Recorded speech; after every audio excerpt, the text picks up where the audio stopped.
అందుకే ఈ న్యూస్ పేపర్లో చూస్తే నాకు చికాకు దొబ్బుతుంది. ఆంధ్రజ్యోతి పేపర్ చూస్తే అందులో ఏం రాసిందంటే పోలీసు వాళ్ళు ఢిల్లీలో జరుగుతున్న CJP ప్రొటెస్ట్లో వాళ్ళను తుక్కు కొట్టినట్టు, వాళ్ళ రక్తాలు కారినట్టు, వాళ్ళ కాళ్ళు ఇరిగినట్టు ఆ ఫోటోలు చూస్తే అటు ఇచ్చిండు. కానీ అసలుది మాత్రం వాళ్ళు దాచిండు. మరి వాళ్ళు ఎందుకు కొట్టిల్లురా బాయ్? వాళ్ళని ఎందుకు కొట్టిల్లు? ఉత్తరే కొట్టిల్లు. నువ్వు శాంతియుతంగా నిరసన చెప్తే ఎవడు కొట్టాడు?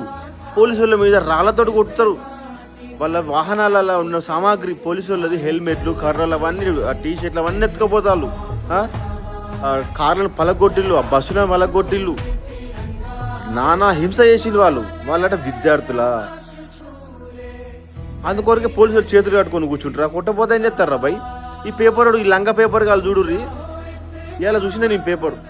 మరి సోషల్ మీడియాలో వీడియోలు వస్తున్నాయి. ఆ విద్యార్థులు ఒక్కొక్కటి రచ్చర ఎత్తన్నాడు, మొత్తం రాళ్ళతో పోలీసు వాళ్ళని కొడతారు, పోలీసులకు దెబ్బలు తాకినాయి. అది మాత్రం ఈ పేపర్లు ఎవ్వడేయలే, ఒక్క పేపర్లు కూడా వేయలే. మొత్తం సానుభూతి పలుక్కుంటూ రక్తాలు ఆరుతాయి. మనకేం అయింది?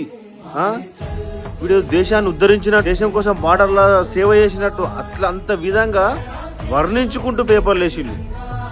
అరే పేపర్ కూడా అబ్బాయి చచ్చిపోరు మీరు అందరూ. ఎందుకురా బాయ్ పేపర్ అది? అక్కడ విద్యార్థుల ముసుగులు వచ్చి ఏం చేసిల్లురా బాయ్?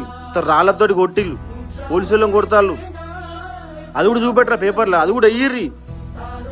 ఎందుకురా పేపర్లు? ఏదో టైంపాస్ కాకుండా చదువుదామంతా అవుతారు అంతే. ఆ పేపర్ చేయబట్టి ఇప్పుడు జనాలకు ఏంటిది మెసేజ్ వెళ్తుంది అంటే అక్కడ ఉన్న వాళ్ళు అంతా హీరోలు, పోలీసు వాళ్ళు లంగలు అన్న మెసేజ్ మీరు వెళ్తారు. అందుకోసమే సోషల్ మీడియా అనేది బయటకు వచ్చి నిజాలను చూపెడుతుంది. నిజాలను ఈ పేపర్ వల్ల నమ్మరి అయిపోయింది. మీ పేపర్ కాలం అయిపోయింది.